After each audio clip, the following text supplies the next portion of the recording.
Estamos dando início à nossa aula sobre a santa pureza.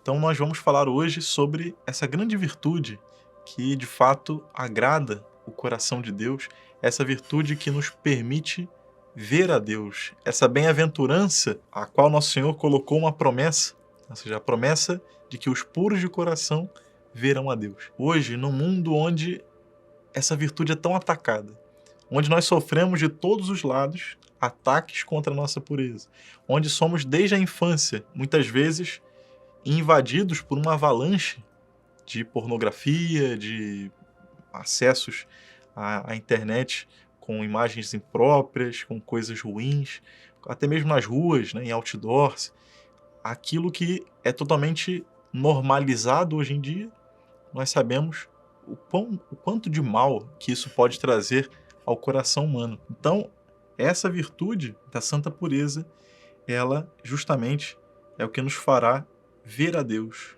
glorificar a Deus, porque nós o trazemos nos nossos corpos, é o que vai dizer São Paulo, né? Glorificai a Deus, pois vós o levais em vossos corpos. Nós somos templos da Santíssima Trindade. Então, a primeira coisa para que nós possamos viver essa virtude é entender que ela é uma virtude, ou seja, não é algo negativo, não é uma privação. A virtude da pureza, ela tem que ser positiva, porque é virtude. Então ela tem que ser um fazer e não um não fazer. A virtude da pureza é justamente um amor que dá a vida. Um amor que, justamente por ser amor, se sacrifica e renuncia a tudo aquilo que ofende o amado. Então, quanto mais eu amo a Deus, mais eu me afasto de tudo aquilo que o ofende. No santo batismo, nós fomos lavados pelo sangue de nosso Senhor. Nós nascemos feridos pelo pecado mortal, nós nascemos com a mancha do pecado original e no santo batismo nós fomos lavados pelo sangue de nosso Senhor que apagou a mancha do pecado original de nossas almas, mas nós continuamos com a nossa natureza ferida pelo pecado. Neste sangue, ele gerou todas as almas virgens da igreja. Neste sangue, Jesus purificou aqueles pecadores que se tornaram santos. Foi nesse sangue que nós, de fato, alcançamos a vida eterna e é este sangue que preserva a nossa santidade. Então, recorrer ao sangue de Cristo, recorrer ao seu poder, é também uma forma de vencermos as impurezas. E vai dizer São João Maria Vianney: seria preciso, meus irmãos, para vos fazer compreender bem a estima que devemos ter desta incomparável virtude, para vos fazer a descrição de sua beleza e vos fazer apreciar bem seu valor junto de Deus, seria preciso não um homem mortal, mas um anjo do céu. Então, para que nós possamos compreender a grande estima que Deus tem por essa virtude, a beleza que essa virtude traz ao coração, ele vai dizer: era necessário não um homem, mas um anjo. Precisamos meditar sobre a grandeza dessa virtude. Precisamos meditar sobre a beleza que ela traz consigo. Porque quando se fala de virtude, de castidade, hoje, o que os namorados, os noivos, muitas vezes pensam é algo triste. É uma privação. Estamos vivendo a castidade, ou seja, estamos nos privando da relação sexual. Não é isso. A castidade está muito além disso. Castidade é a capacidade de olhar para o outro e vê-lo não como objeto, mas vê-lo como alguém por quem eu devo dar a vida. Eu devo olhar para essa pessoa e olhar não para as partes do corpo dela, mas poder olhar para os olhos dela e ver que ali existe uma alma, existe uma vida. Então, aquele que se embrenha, né, nos caminhos da impureza, ele começa a ver todas as coisas sobre esse prisma. Então ele começa a sensualizar todas as coisas. E ele começa a se perder. Ele começa cada vez mais a perder a força da vontade, ele perde o gosto pelas coisas sobrenaturais, ele também perde o olhar de felicidade sobre as coisas mais simples. Então, quanto mais nós nos separamos da pureza, mais nós nos separamos do amor. Quanto mais nós nos aproximamos da feiura, da luxúria, mais nós nos aproximamos das coisas demoníacas, das coisas mundanas. Então, sendo assim, ou seja, sendo uma virtude tão estimada por Deus, sendo uma virtude tão grande, não é a pureza digna de todos os nossos sacrifícios? Não deveríamos estar dispostos a perder tudo por sua causa? Nosso Senhor estima tanto esta virtude que ele escolheu uma virgem por mãe, e assim a preservou antes, durante e depois de seu parto. Então, Nosso Senhor ama tanto a virtude da pureza, que ele escolheu para si uma mãe virgem e um pai também virgem. Um pai também castíssimo, um pai puríssimo. A Virgem Maria, por isso, é a mais pura de todas as criaturas, tendo recebido uma graça única de ser isenta do pecado original. A Virgem Santa fazia tanto caso desta virtude que ela não queria consentir em ser mãe de Deus antes que o anjo lhe tivesse assegurado que ela não a perderia. Diz a tradição que Nossa Senhora, antes mesmo de receber a visita do anjo, já havia feito um voto de virgindade perpétua. E quando o anjo lhe anuncia aquela graça de ser a mãe do Salvador, ela somente consente naquele pedido quando ela tem a certeza de que conservaria a sua pureza. Tanto que ela vai dizer, como isso se dará se eu não conheço homem algum? Então, Nossa Senhora temia perder a sua pureza, temia perder a sua virgindade, temia perder aquele precioso dom que Deus, Nosso Senhor, lhe havia dado. Depois, o livro do Apocalipse, ele vai dizer que os virgens seguem o Cordeiro por onde ele for. E a gente pode pensar assim, padre, mas eu não sou virgem, e se entristecer diante disso. A virgindade, como vai dizer o Frei Raniero Cantalamessa, ele vai dizer que a virgindade, ela, antes de ser alguém que não teve relação sexual, ele vai dizer que a virgindade significa ter um coração indiviso. Ou seja, a virgindade, ela é, antes de tudo, um coração que vive para Deus. Um coração que não está dividido entre Deus e as criaturas. Mas a virgindade significa justamente essa alma que vive para Deus. Essa castidade, essa pureza, ela nos permite seguirmos o Cordeiro para onde quer que ele vá. Somente os puros de coração podem se unir ao Cordeiro sem mancha. Somos filhos de Deus, chamados todos a viver uma vida limpa, nobre e fiel. Uma alma pura é um sinal da vida futura. E isso precisamente escandaliza o mundo. Uma alma que busca a pureza, o mundo não entende isso. Certamente você deve já ter tido essa experiência ao dizer, olha, eu vivo a castidade. Como assim? Você não tem relação com o seu namorado? Eu dizer, não. Você não tem relação com a sua namorada? Não.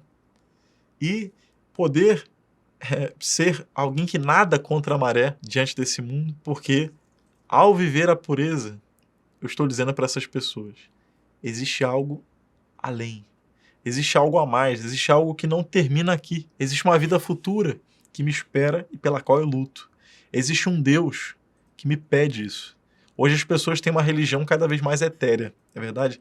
A pessoa acredita numa força, numa energia. Por que ela acredita nessa força, nessa energia? Porque essa energia não pede nada dela. Essa energia, ela não vai dar para ela uma moral a seguir, não vai lhe dar mandamentos que possam dizer para ela, olha, isso aqui é o caminho da felicidade. Esse aqui é o caminho que você tem que seguir para você me alcançar. Essa energia, essa força, jamais lhe darão uma moral, jamais lhe darão virtudes, jamais pedirá algo dela. Então é muito fácil crer num Deus com quem eu não preciso me comprometer, com quem eu não preciso ter relação, de fato, onde eu preciso, de fato, entender o que o agrada e o que o desagrada. Então é muito mais fácil ter uma religião assim. Por isso que as pessoas não querem abraçar a vida de fé, da fé verdadeira. Porque a fé verdadeira significa crer num Deus que é uma pessoa e que, de fato, sabe aquilo que irá me destruir e aquilo que irá me levar para a verdadeira felicidade. Então esse caminho, ele é apresentado pela igreja. Porque a igreja, como mãe, ela traduz o amor do Pai por nós.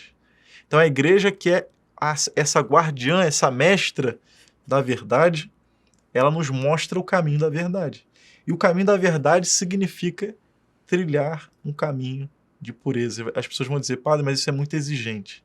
Mas ninguém nunca nos disse que é fácil. Jesus era péssimo em marketing. Quando ele começou a dizer que ele ia sofrer, que ele ia padecer, que ele ia para Jerusalém e lá seria torturado, seria morto, São Pedro chama no canto e fala: Senhor, não fala de tristeza, de sofrimento não, porque senão o pessoal vai embora. Ou seja, ele estava ensinando para Jesus como fazer marketing. Mas Jesus, o que responde para Pedro? Ele vai dizer: vai para trás de mim, Satanás. O original grego diz isso, né? Algumas traduções falam: vai para longe de mim. Não. Mas o original é: vai para trás de mim, Satanás. Ele vai dizer para São Pedro, o mesmo verbo que ele utiliza aqui é o verbo que ele utilizou para o chamado.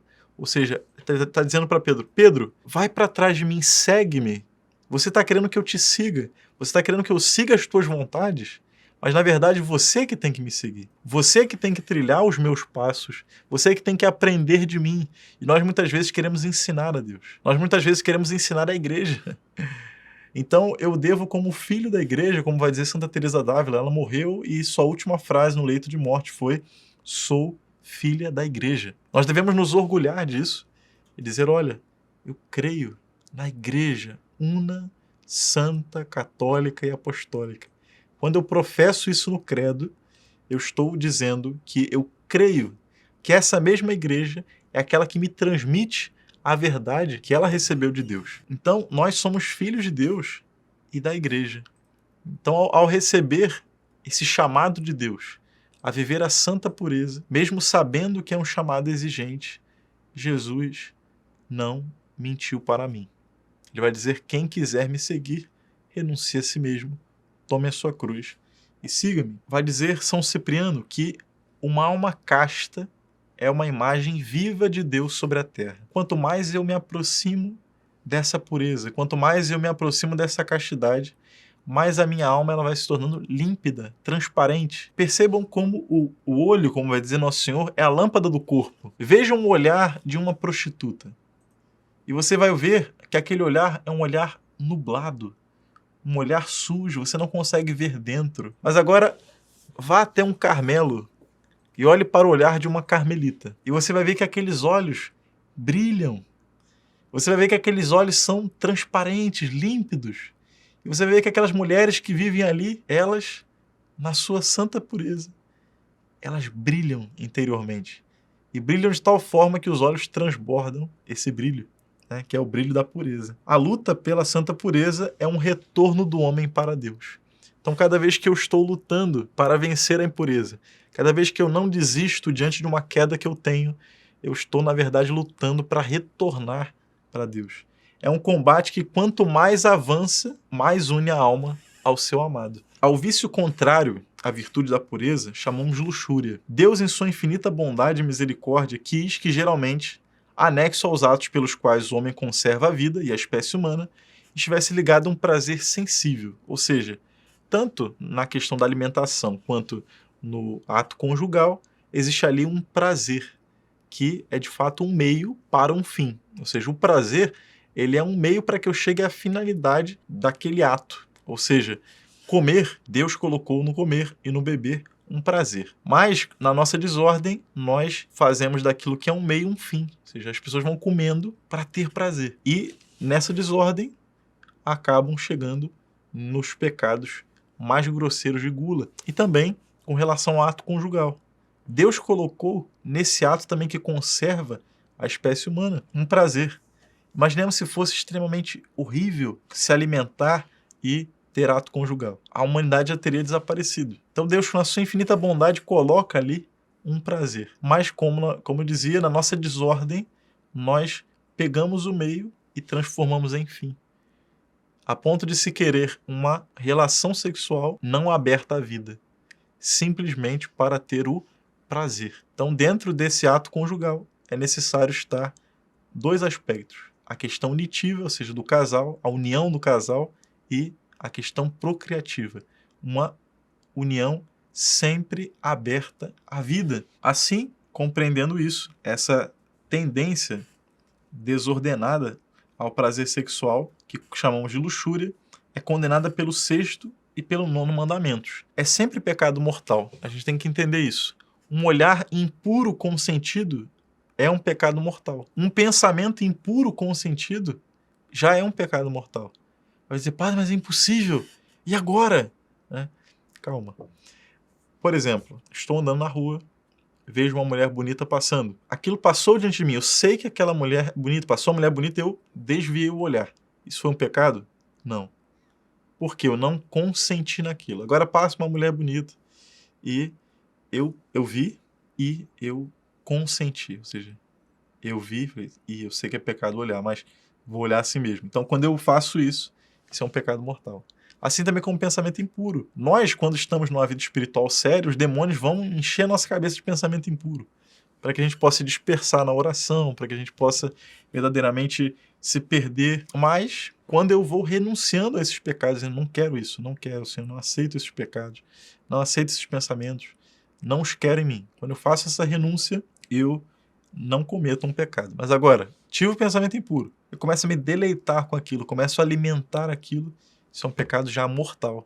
Muitas pessoas pensam que pensamento impuro não é pecado mortal, e olhar impuro não é pecado mortal. Então, quando nós descobrimos isso, é uma libertação para nós, ao invés de ser uma prisão. Porque eu sei que eu estou em pecado mortal, então eu preciso correr para a confissão. Preciso me libertar disso. Eu preciso verdadeiramente buscar a pureza. Vai dizer o padre Tanqueray, né? Não são, pois, somente proibidos os atos externos, senão também os atos internos consentidos, imaginações, pensamentos, desejos, e com toda razão. Porque se alguém se demora de propósito deliberado em imagens, em pensamentos desonestos ou em maus desejos, logo os sentidos se perturbam, produzindo-se movimentos orgânicos que muitas vezes serão prelúdios de atos contrários à pureza. Ou seja, todo pecado de impureza ele começa com essas pequenas concessões. Eu vou rompendo barreiras morais, até que eu chegue, por exemplo, a um ato de masturbação, a um ato de relação sexual fora do casamento, eu vou trilhando um caminho. É um pensamento que se apresenta. É uma reação corporal que eu consinto. É um olhar impuro que eu vou alimentando. É um ócio que eu vou aderindo. Uma oração que eu vou deixando. Então, são barreiras morais que eu vou rompendo dentro de mim. Então, a luta contra a própria sensualidade, ela não acaba senão com a morte.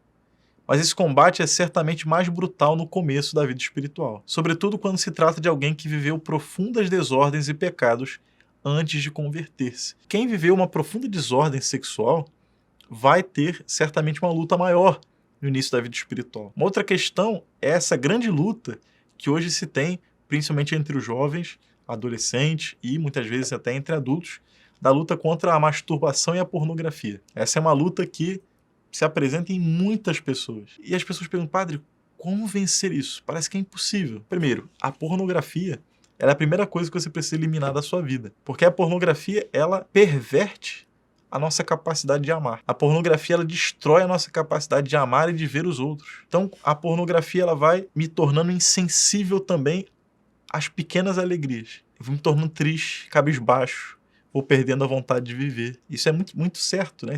São estudos científicos. Então, como que eu posso vencer o pecado da pornografia e da masturbação? Entendamos, a pornografia, ela molda de tal forma o cérebro, eu estou explicando de forma muito resumida aqui, é um estudo que é profundíssimo, e profundamente científico, mas, basicamente, para essa nossa aula, que é uma aula curta, entenda que a pornografia, ela modela o cérebro, né, sob um prisma sexual, ou seja, é algo chamado plasticidade neuronal. Ele vai moldando o seu cérebro a ver todas as coisas segundo esse prisma.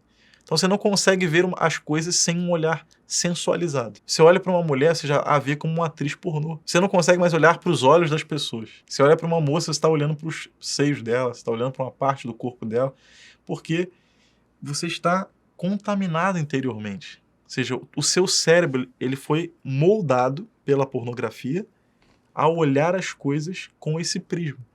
Então, para que o cérebro volte ao normal, ele necessita de pelo menos de 3 a 5 meses de abstinência. Você precisa ficar pelo menos de 3 a 5 meses sem assistir pornografia. Então, o primeiro mês ele vai ser muito difícil de vencer a pornografia. Mas é um mês decisivo. Se você rompe a barreira do primeiro mês, você naturalmente vai tendo uma luta mais, vamos dizer assim, menos desigual. Se eu rompo a barreira desse primeiro mês e começo a vencer nos outros meses, também vou rompendo com aquilo, a luta se torna mais fácil. As pessoas não conseguem vencer por quê? Não conseguem ficar 3 semanas, 2 semanas. E eu sempre caio, sempre caio. Lute. Vai ser difícil. Porque isso se torna um vício, né? Como uma droga. E se você não rompe com isso, você está se encaminhando para o inferno. Então, não desista. Lute, né? Lute com fervor, com ardor. Mas lute, porque é possível vencer. Essa luta, ela só acaba, né, na nossa morte. Porém, aquele que vive nessas desordens, a luta é muito maior para ele. A luta é muito desigual. Então, enquanto você não rompe essa barreira de vencer esses pecados de masturbação, de pornografia, a sua luta será sempre desigual. Então é necessário que eu rompa essa barreira, consiga vencer esses vícios, esses pecados grosseiros, para que assim eu comece a lutar com os pensamentos impuros, com os olhares impuros. Então isso é um caminho a ser feito. Contudo, como nós vamos ver à frente nos remédios, nós vamos ver que é necessário purificar os sentidos. Então, os pecados de impureza, eles geralmente entram pelo olhar. A visão, né, sendo o sentido externo mais superior, ele justamente nos conduz, muitas vezes, aos pecados piores. Nós devemos ter muita atenção com o nosso olhar. Devemos aprender a mortificar o nosso olhar, a resistir a olhar aquilo que não devemos. Quais são, então, os prejuízos da luxúria, da impureza? Primeiro, atrapalha o nosso crescimento espiritual. Depois, gera vícios. Como eu dizia, né? A pessoa fala assim, não, eu assisto pornografia, mas eu paro a hora que eu quiser. Tá bom, tenta. Tenta porque você não vai conseguir. Porque aquele que mais assiste, mais se torna viciado. Você vai se acostumando a cargas altíssimas de dopamina e cada vez mais você precisa de doses maiores, como um viciado. Depois, o pecado de impureza, ele vai nos conduzindo cada vez mais a coisas grosseiras, mais grosseiras. Um pecado conduz a um pecado pior. Ou seja, um abismo atrai outro abismo.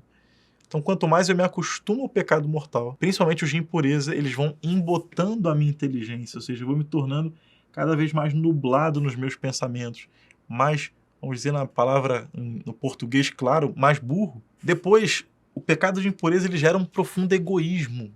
A pessoa que está ali submersa nos pecados de impureza é um profundo egoísta, que só pensa na sua própria vontade.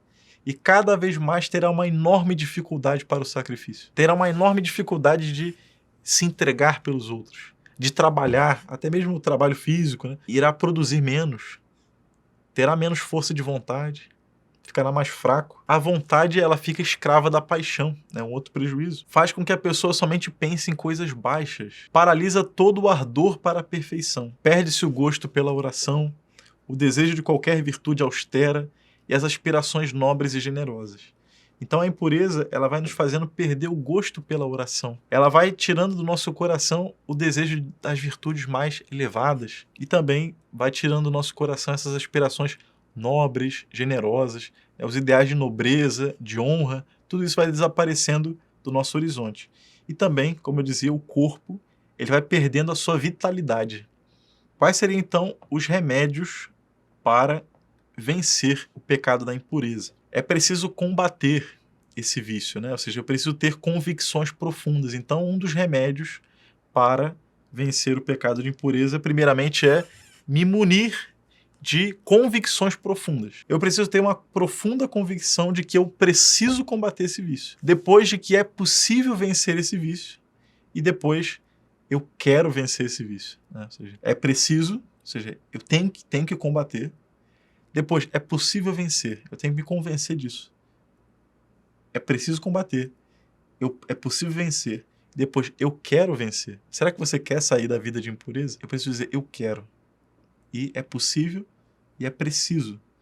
Então, essas convicções profundas na alma, elas já são um remédio para vencer o pecado da impureza. Depois, um segundo remédio, a fuga das ocasiões. Fuga das ocasiões de pecado. Como dizia São José Maria também, seja homem, fuja. Ele vai dizer isso, né? Ou seja, é necessário entender a própria fraqueza, a própria debilidade para fugir dos pecados. E observar os momentos e as influências externas e internas favoráveis às quedas, para fugir delas como da peste. Ou seja, eu vou observar quais são aqueles momentos em que eu caio geralmente. momentos em que eu estou ansioso, momentos em que eu estou estressado, momentos em que eu estou frustrado, não sei, momentos em que eu estou complexado, tipo, complexo de rejeição, de inferioridade, que muitas vezes vai conduzir ao ato, né, da masturbação, ou então do sexo desregrado, da pornografia, enfim. Observar em quais momentos aquilo se apresenta ao meu coração. O pecado, ele é conservador, né? Ele é tradicional, vamos dizer assim, porque ele conserva um mesmo caminho. Então é possível identificar esse caminho para que eu possa conseguir não trilhá-lo, porque eu sei que se esse é o primeiro passo, eu também já sei o segundo. Então eu não dou o primeiro. Então é necessário entender isso, quais são esses momentos. Depois, um terceiro remédio, a mortificação. Como dizia, a mortificação dos sentidos externos, né? Visão, audição, olfato, paladar e tato. Dos sentidos internos, mortificar a imaginação, mortificar a memória e também mortificar a nossa inteligência, a nossa vontade. A mortificação ela tem como finalidade unir-nos a Deus e desapegar-nos do amor desordenado às criaturas. Tudo aquilo que nós já falamos sobre a penitência, isso se aplica também a essa mortificação dos sentidos. Essa mortificação ela nos ajuda a sair dessa trágica condição de amor ao prazer e horror da cruz. É como diz o padre Paulo Ricardo, né? É o cérebro que se apresenta segundo essa lei, né? Foge da dor, busca o prazer. Então, foge da dor, busca o prazer. Depois, um quarto remédio, obviamente, a oração. Principalmente e, sobretudo, a oração mental. O quinto remédio, meditar a paixão de nosso Senhor Jesus Cristo. Meditar suas dores, sua entrega, e se entregar a Ele, se esconder nas chagas de Jesus no momento da tentação e combater a ociosidade. Isso é algo muito importante também. Combater a ociosidade é fundamental. Quando eu combato a ociosidade, eu estou aplicando a minha inteligência a outras coisas. Então eu não estou tendo tempo para pensar em mim mesmo, nas minhas vontades, nos meus egoísmos. Um sétimo remédio é a devoção fervorosa à Virgem Maria. Na hora da tentação, reze. Muitas pessoas não conseguem vencer as tentações porque na hora da tentação mesma, elas não rezam. Elas não pedem a Deus que as livre, que as cure, que as socorra. Deus sabe da nossa fraqueza. Então, quando eu estou na tentação, eu devo pedir a Deus, Senhor, ajuda-me, socorre-me. Mas nunca com desespero, porque o demônio ele adora almas desesperadas. Isso a gente tem que ter muita atenção. O demônio adora uma alma que diz, Senhor, por favor, me livre desse pensamento. E o demônio adora isso. Mas uma alma confiante, uma alma que sabe que Deus é bom e que Ele não irá me desamparar e que Ele virá em meu socorro, eu devo verdadeiramente me entregar a Deus no momento da tentação e dizer, Senhor, socorre-me, ajuda-me, porque se o Senhor não vier em meu auxílio, eu irei cair.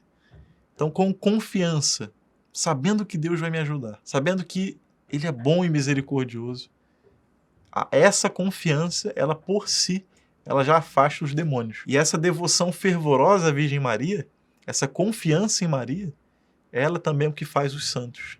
Então eu devo me entregar a Nossa Senhora em cada momento da minha tentação, da minha vida. E, por último, né, um último remédio, a frequência aos sacramentos. Né? Isso aqui são remédios espirituais, né? Existem outros remédios naturais também que nos ajudam, mas esses são os remédios espirituais para vencer os pecados de impureza. Como vai dizer Nosso Senhor, como o Pai me ama, assim também eu vos amo. Perseverai no meu amor. Se guardardes os meus mandamentos, sereis constantes no meu amor. Como também eu guardei os mandamentos de meu Pai e persisto no seu amor. Que nós possamos persistir no amor de Deus. Que nós não possamos desanimar do amor de Deus. Mas, guardando os mandamentos do Senhor, nós possamos viver essas virtudes que nos ajudam cada vez mais a amá-lo e a servi-lo. Que Deus te abençoe, que Deus te ajude nessa luta pelo céu, que você possa manter os seus olhos fixos em Cristo e jamais desanimar. Vivamos a santa pureza, essa virtude que tanto agrada a Nosso Senhor e aos seus santos e anjos. Deus te abençoe.